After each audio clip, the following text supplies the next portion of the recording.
സ്നേഹം വാക്കുകളിൽ അടക്കാനാവാത്ത ഒരു അനുഭവമാണ്. അതിൽ രക്ഷ, കരുതൽ, പിന്തുണ, മനസ്സിലാക്കൽ, താങ്ങ്, സൗഭാഗ്യം, വേദന, വിശ്വാസം ഇതെല്ലാം ചേർന്നിരിക്കുന്നുണ്ട്. സ്നേഹത്തിൽ എന്തെങ്കിലുമൊക്കെ സൃഷ്ടിക്കാനായിട്ട് നമുക്ക് സാധിക്കും. തളർന്നവനെ കരുത്തുറ്റവനാക്കാം, ഒറ്റപ്പെട്ടവനെ ബന്ധിപ്പിക്കാം, പേടിക്കുന്നവന് ഒരു ധൈര്യം നൽകാം, അതുപോലെ മനുഷ്യനെ മനുഷ്യനാക്കാം. യഥാർത്ഥ സ്നേഹം എന്നാൽ എന്താണ്?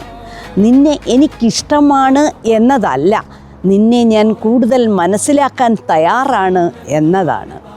എനിക്കായി നീ മാറണം എന്നല്ല, നീയായി ജീവിക്കുന്നതാണ് എനിക്കിഷ്ടം എന്നതാണ്. സ്നേഹം നമ്മെ മാറ്റുന്നു, വളർത്തുന്നു, സുഖപ്പെടുത്തുന്നു. അതിനാൽ ജീവിതത്തിൽ ലഭിക്കുന്ന ഏറ്റവും വലിയ അനുഗ്രഹം സ്നേഹിക്കാനും സ്നേഹിക്കപ്പെടാനുമുള്ള ഒരു അവസരമാണ്.